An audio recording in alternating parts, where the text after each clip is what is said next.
morning, everybody, and welcome to a special episode of Coffee Jolt with, that's right, Johnny Cleveland. That's me. Welcome to the Fanatical Elves Network, part of Fans First Sports Network. It's a Monday, and yes, this is a special week-long edition of Coffee Jolt. It's got spring break, so we will be bringing you morning coffee. And as you can see, I have my coffee here this morning. Welcome aboard. We're going to be talking about Cleveland sports, Browns, the Indians or the Tribe, or no, I'm sorry, the Guardians, and a bunch of other stuff. So, won't keep you that long, but appreciate you coming over here, listening to us, watching us here live on YouTube, on Facebook, on the X. The X is playing games again. They are a pain in the ass to deal with.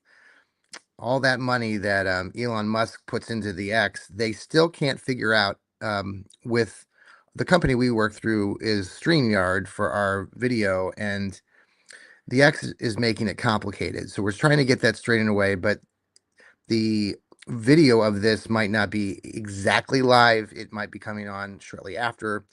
It's hard to say. It was working up until Thursday, and then it faltered again, and the same old, same old. So we're here. Hopefully, you can listen to us later on the Spotify, on Apple, anywhere you listen to your podcast. Type in Cleveland Browns, you'll find our podcast, or type in Fanatical Elves. You'll see us. Follow us, subscribe. Don't miss a beat. We got a lot of great programming coming up later this week. Coming on tonight, Stirring the Pot. I'll be back on. Later this week, yesterday we had Steve Gill with his Dog Pound South show. We've got later this week Rod Bloom, his brother Jeff, with more special guests as they break down the NFL draft, or as they prepare for that. They had a special guest on earlier this week, Ken Carmen from 92.3 The Fan up in Cleveland. Great show. Catch that, watch the video, listen to the show, listen to Steve Gill's show, Dog Pound South show, the Browns breakdowns with Sam Britton, our young man out there in Texas. Listen to his programming coming up. We'll have my Johnny Cleveland podcast coming up later this week. Have a special guest that many of you know who follow Cleveland sports. Anxious to have him on. I believe we're going to be shooting for Wednesday evening. So I'll have more on that as the week unfolds. Let me grab a sip of my wonderful coffee here as I try to get jolted by the coffee, right? Haha. Another beautiful day here in the Buckeye State. Like I said, I'm on spring break, so we'll be bringing you a week-long version of the Coffee Jolts. We'll be bringing this show back to you again this summer when on my summer break, because yes, I'm an educator and I have those wonderful summers off that all of you are jealous of. So let's jump into this. Myles Garrett, Steve Gill and I, Sam, talked about this on our Fanatical Elves show. We've discussed this endlessly. Browns fans have talked about it over the last weekend. Myles Garrett's contract was altered a little bit, and yesterday again, Andrew Berry at the owners' meetings or whatever talked about this development and how the Browns changed the language, and he reiterated that the Browns are not going to be trading Myles Garrett. There are still many of you out there that don't believe that.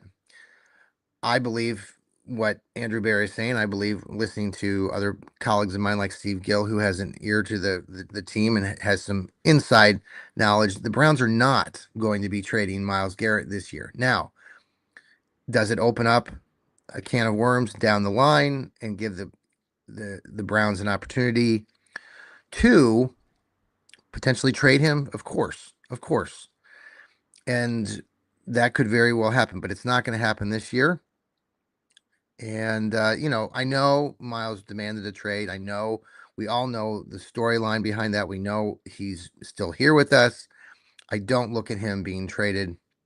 They did change the language, and I believe Andrew Berry on this. So Myles Garrett is staying. They've kind of stretched again this the way that it's written, that they can spread out like that dead cap money after that June 1st deadline. That, obviously anything's possible. I'm not going to say it's 100% proof he's not being traded, but I don't believe he is being traded anytime soon. The Browns got a new coach. They got a new coaching staff. They have a lot of young players. They've got Myles Garrett, why would you trade the backbone of your defense? Why would you trade a future Hall of Famer who's at the peak of what he's doing right now? You shouldn't do that. You wouldn't do that. And I listened to what Andrew Berry said yesterday, and I believe him. Now, on a separate topic with Andrew Berry has spoken again about Tyler Simpson because we're all asking about Tyler Simpson, the quarterback out of Alabama. For some reason, this kid is getting a lot of plug. And yes, Andrew Berry did say that they've talked to Tyler Simpson. They've also talked to many other prospects coming through the draft. I would hate a Tyler Simpson being on this Cleveland Browns team. We don't need him. We've got two rookie quarterbacks that just completed their first season in Shedeur Sanders and Dylan Gabriel. And no, Tyler Simpson is not all that. He went to Alabama. I get it, but we don't have a good track record with Alabama players. Jedrick Wills, way back when, Trent Richardson, remember that running back that we all thought was going to be the next Jim Brown? He ended up being quite the dud. Tyler Simpson has played, 14, 15 starts. It just doesn't roll over nicely into the NFL. And he played for an Alabama team that was, he didn't, yes, they won. They're Alabama, but I'm not taking this kid. I'm just not. I think Steve Gill pointed out, and I've talked about this. I've written articles about Drew Aller, the quarterback from Penn State. Drew Aller, a local kid from Medina. No, the Browns aren't just going to draft him because he's from Medina, but he's a big kid, 6'5", big arm, was projected to be going high in the draft a year or two ago, but things have happened. He's been injured. So the projections for him are that he'll probably be a late, third day, maybe a second day, probably a third day draft pick. And I could see someone like that, a kid like that coming into Cleveland. He doesn't have a ton of expectations. He, like Steve Gill pointed out, he could sit there on the practice squad and be that quarterback. Yes, the Browns do have Deshaun Watson. We'll talk about that momentarily. But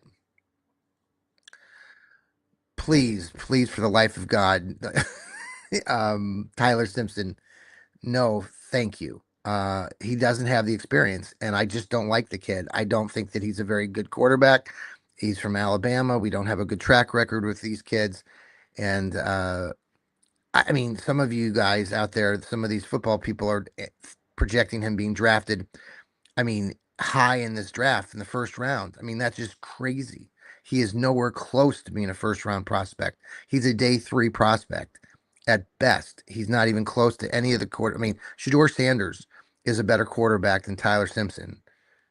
I began to think that, Dylan Gabriel probably is too, though I don't really have much to say about Dylan Gabriel. I'm hoping that Dylan Gabriel gets traded at some point, maybe soon, maybe right before the season. We'll have to wait and be patient on that end. But no to Tyler Simpson. Let's pause for a quick commercial break. This is Coffee Jolt with Johnny Cleveland, part of the Fanatical Elves Network. We'll be right back. Thank you for returning here to Coffee Jolt as I'm trying to get awoken by my cup of coffee, cup of Joe here. And thanks for, if you're looking for some good coffee, go check out Hemisphere Coffee Roasters. They shake the hand of the farmer. Check out our X page, our link at the top of the X page, where you will be able to order some fine Hemisphere coffee. It's amazing stuff. We have been ordering it for years. I keep saying this, but you will not be disappointed. You won't probably want any other kind of coffee after you drink Hemisphere coffee. So, by the way, shout out to the Columbus Aviators. They are the new professional football team here in Columbus, part of the UFL. They went down to Orlando, played the new Orlando Storm yesterday. They lost 23-16. Ted Ginn Jr. is the coach of the Columbus Aviators. Former Cleveland Brown Tony Fields is their starting middle linebacker. Interesting notes here. The Columbus Aviators are playing out of Columbus. Well, they're playing for Columbus, but they aren't living in Columbus. They're Most of them are practicing and living down in Texas. And then, from what I've been told, they fly to wherever the games are. Here in Columbus, the opening game is going to be here at the Columbus Old Crew Stadium. I think their first home games in 2 weeks. Then, or might be the end of next week on Friday. So they have their home opener here down in Columbus. If you want to check them out at the Old Columbus Crew Stadium, but they are practicing out of Texas. It's funny though to see Tony Fields, who isn't that far removed from playing for the Cleveland Browns, and many of these players who are in this UFL have had some or knowledge or practice or been part of the NFL in the last couple of years. So it's interesting to see these guys. Watched a little bit of it last night. It was good football. Some of the rules are a little different. Um, we'll monitor that. We've put a plug in here for the Fanatical Elves Network to be a sponsor part of the Columbus Aviators. So hopefully, if the Aviators are listening, we would love to promote your football team. All right, back to football briefly here. I wrote a recent article for Dog Pound Daily. Check that out, about free agents that are still out there. There are plenty of free agents, but it's been rather slow. I was talking to my colleague at Dog Pound Daily, and we were discussing how really the last 2 weeks have been modestly slow with free agency news. There are free agents out there, but when you start digging at all the free agents that are available, like I was looking at the quarterback situation, I was looking at the running back situation, I was looking at other spots for the Browns, and man, it is not much. There just isn't much. When you look at the quarterbacks, there's no one out there. Like there's no one. Now I heard a interesting projection that the Cardinals could bring in somebody either via draft or a trade, and then Jacoby Brissett, who's penciled in as the Arizona Cardinals quarterback, could be available in a trade. And many of you know Jacoby Brissett has played for the Cleveland Browns. I'm wondering, and I know Steve Gill and I talked about this the other day, would Jacoby Brissett be the guy that comes back to Cleveland? I know he's penciled in there in Arizona, but could he be on potentially come back to Cleveland? Could he be the guy? Now, on running back situation, there's like nothing out there. And when you start looking at the guys that are available, like Najee Harris, the former running back of the Pittsburgh Squealers, good kid, had consistent numbers, had a terrible injury last year and is recovering from that. But it looks like he visited with Seattle. I think they said New England recently. So don't look for him to come back. But there is a guy out there that you're pretty familiar with, Browns fans, and that's one Nick Chubb. Yes, that Nick Chubb who was given his freedom from the Browns last summer, went to Houston, had 500 yards rushing, didn't do a whole bunch, had 3 touchdowns, but he is available, and he would be available at a very small price. Now he didn't release the video, but there's a video production company that's been doing documentaries on Nick Chubb that did release a video of Nick Chubb working out. And interestingly, he was it looked like the Browns facility. He was carrying a Browns flag. So who knows? I personally, you know how much I love Nick Chubb, and I think most of you out there love Nick Chubb. And if the Browns are looking for a veteran guy that could come back in, and I know he had the role as the number one guy, but if Nick Chubb is looking for a team, and I think he is, and I think he would consider the Browns again, considering this video was just dropped. Why not? Let him come back in. Let him be that third down back. He's a good pass protector.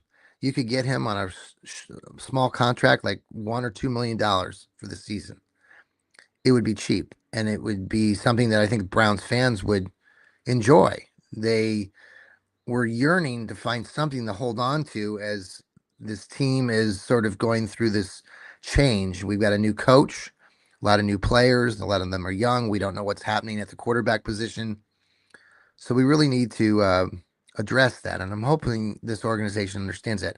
Now, I know there's some of you still out there that are very, very angry. It surprises me that some of you are so angry, but even a well-respected writer and colleague of mine for Northeast Ohio Sports Insiders was talking recently about the ownership of the Cleveland Browns, and he does not care for the ownership of the Cleveland Browns, and he has said that publicly many times and privately to us and those of us who work with him. And I know many of you have the same opinion about the Haslams and feel that they're not reputable and honest, but it is what it is. And, I know they're rich. I know they have a lot of money. And most of the time, when you're dealing with people that are in business that have a lot of money, the honesty kind of gets thrown out the window. There aren't a lot of people in business that have a lot of honesty.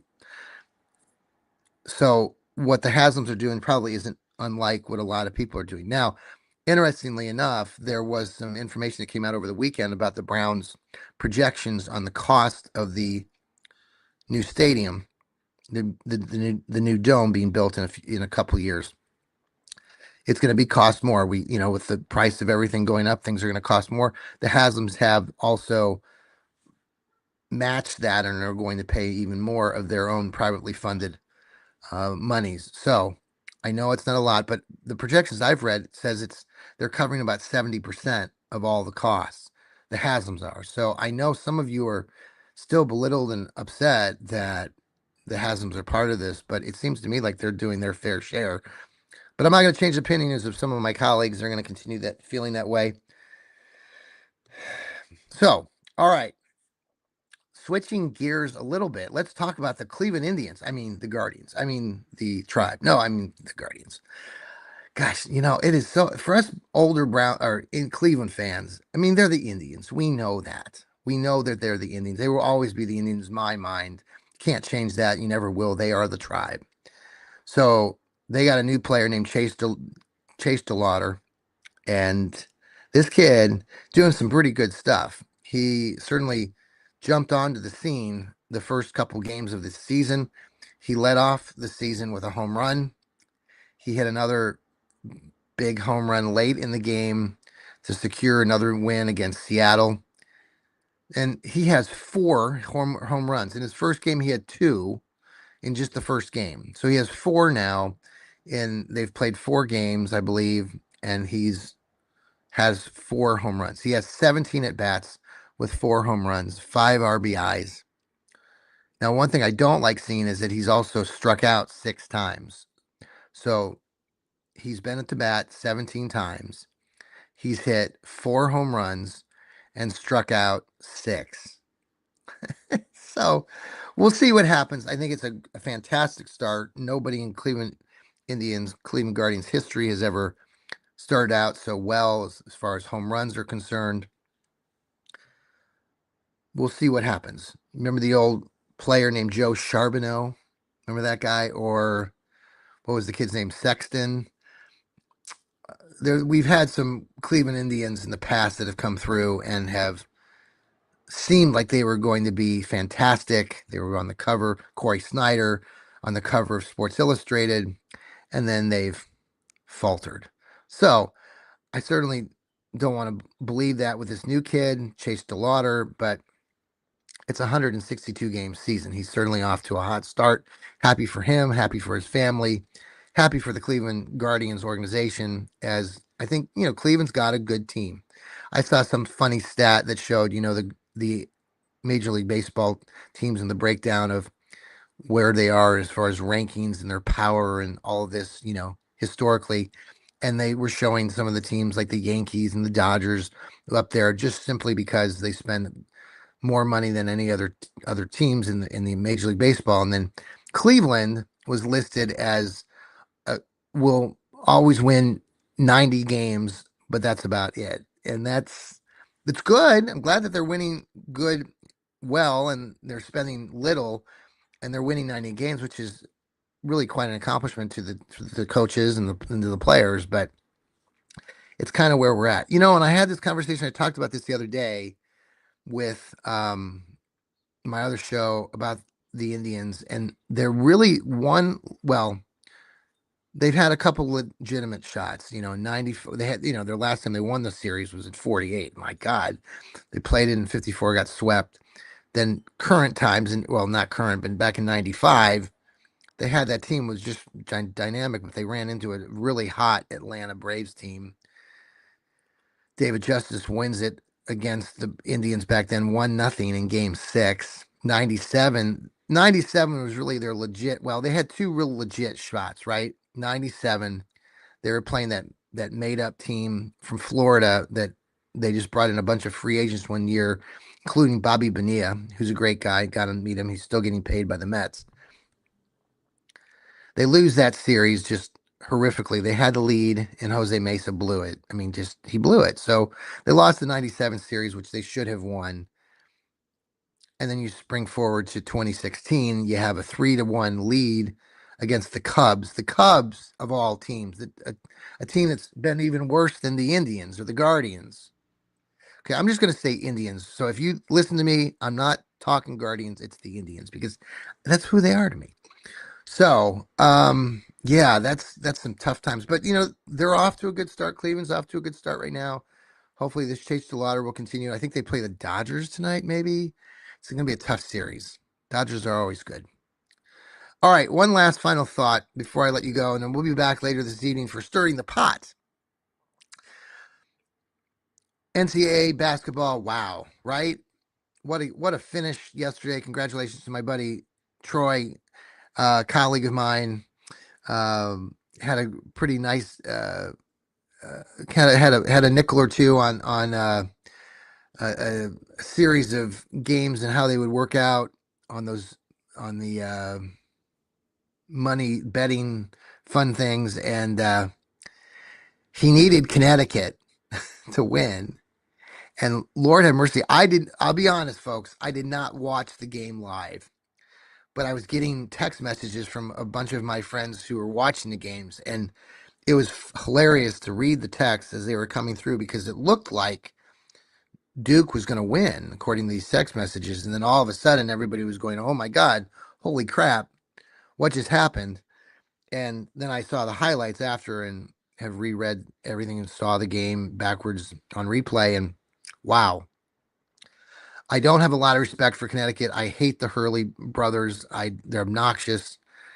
And I've talked about this before, and I'm kind of getting into this a little bit with the coaches here.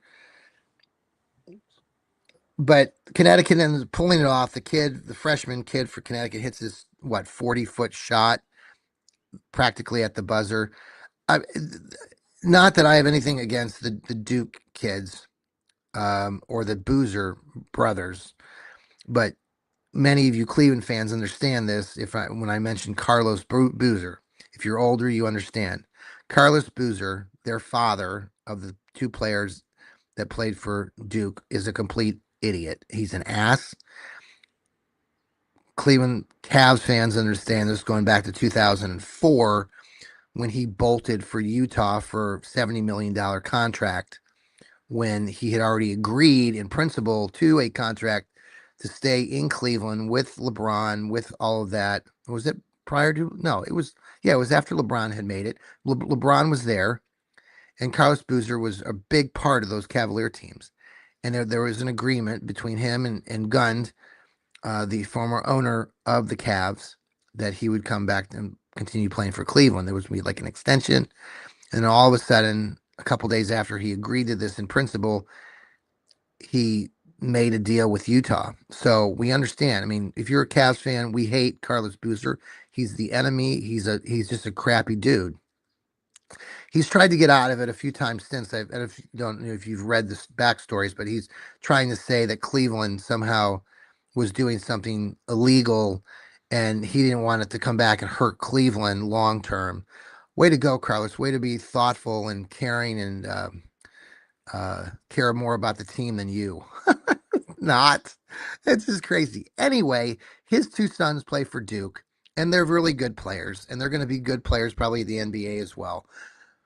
But in this sequence where Duke lost the game, the one brother threw the ball away. And I mean, I've coached basketball many years, and it was just textbook not what to do. I mean, you got 10 seconds, you're running the clock out. The worst thing you do in that situation, and you tell your players, is let them foul you. Connecticut's going to be all over that. They're going to try to stop the clock to force the game a little bit longer, force Duke to go to the foul line.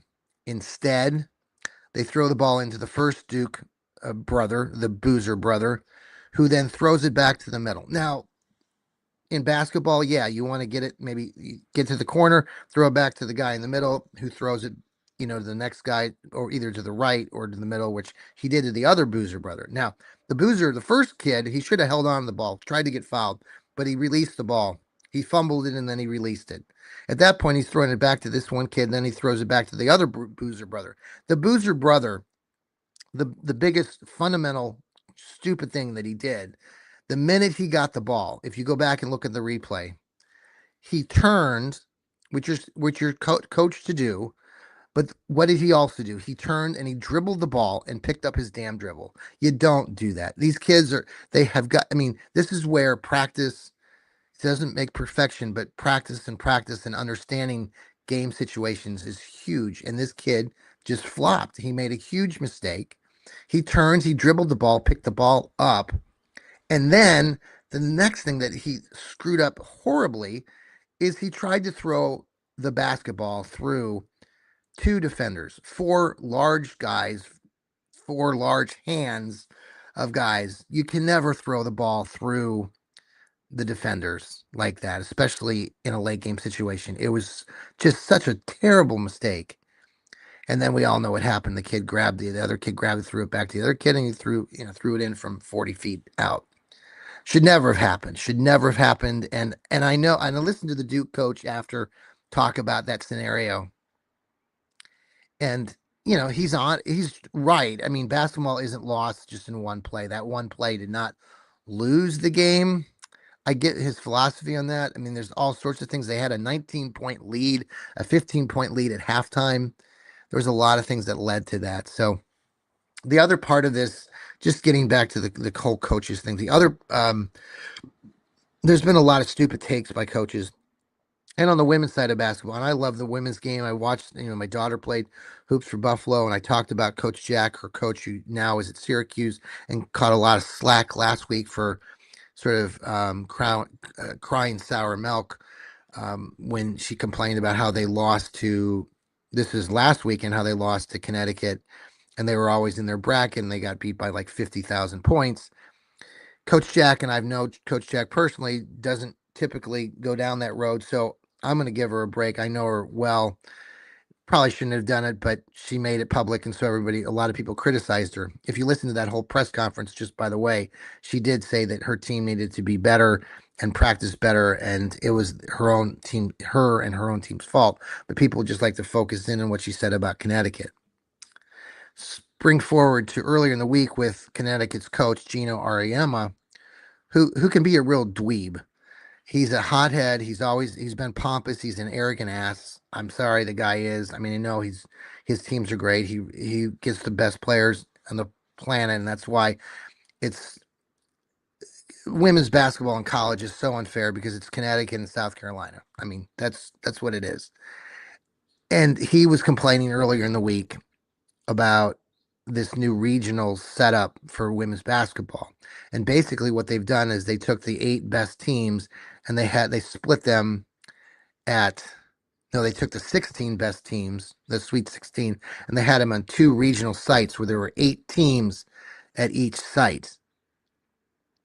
So it's kind of a non-traditional way of doing it. And he was complaining about how the time schedules were really, making it difficult on the student athletes. Listen, I get it. I mean, I've had a student athlete. I've seen how these practices work, and yes, it's probably not completely fair and not the same as the guys' game. But you do what you do. You're in this position. So people aren't complaining about him, what he said. They're complaining about what Coach Jack said the week before from Syracuse. But I hear him complaining about this, and I'm like, just go play the game. He's complaining about how his players had to go out and practice at 6:30 in the morning, and then they had to do their shoot around at 6:30 in the morning, and then they had to do their presser later in the afternoon, like 4 o'clock, and it's just discombobulated. It's not even. I'm like, just go out and play the game. And then he's using that. What bothered me the most is that he was using that as an excuse for, even though his team won, he started his press conference by sharing out the numbers of how his team, all those teams shot the ball from 3-point land. Like he was like, they were 3 for 20. This other team was 4 for 15.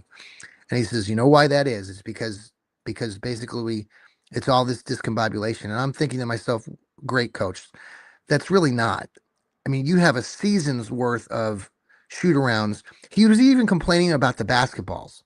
If you go back and listen to the stupid press conference from a few days ago, he was complaining about the basketballs. He was complaining, saying that the basketballs are new and that they bounce too high and that the rims are too tight. And they're like, dude, like this guy has had more wins than anybody in women's college basketball. And no one wants to complain about him, but they want to complain about Coach Jack. So it's just a double standard, and I think it's dumb. And I think Gino is an arrogant, pompous ass. And I just had to get that out because he really is. And if I ever get to meet him, great. But I think that kind of attitude does. I mean, it's not. It doesn't sit well with people that aren't part of the Connecticut basketball program because you're complaining about something that you can't control it, but you're going to go out and you're going to complain about it. Uh, it just doesn't sit well. So we'll see what happens. You read some articles about what they're doing with the NCAA women's tournament and the regional sites, and part of it was to attract more people to the women's game. And he also complained in this presser about how there were only 18,000 people between the two different games that were played. And that if we had separated it and whatever, that we'd have far more. But the idea behind the whole thing started with the NCAA trying to attract more people to larger venues to, kind of boost the women's game. So, hey, you got to try things. And hearing a 71-year-old coach complain about his team that never loses and how the ball doesn't bounces too high is just absolutely just stupid takes. So, hopefully he got all that out, and I got out my frustration with listening to some of these arrogant, pompous coaches. It's even like, and I know a lot of you don't follow women's basketball, but the Louisville coach even was talking about the UCLA coach because the UCLA coach was complaining about NIL and all the how things are changing.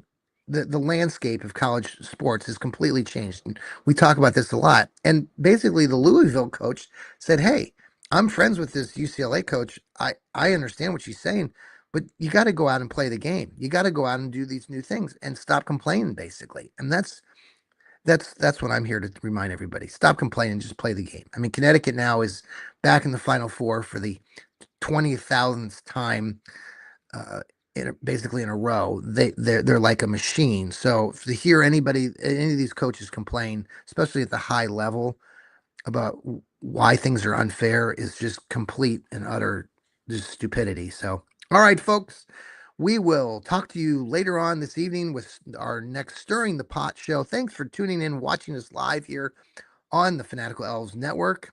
This was Coffee Jolt with Johnny Cleveland. I'll talk to you soon. Take care, everybody.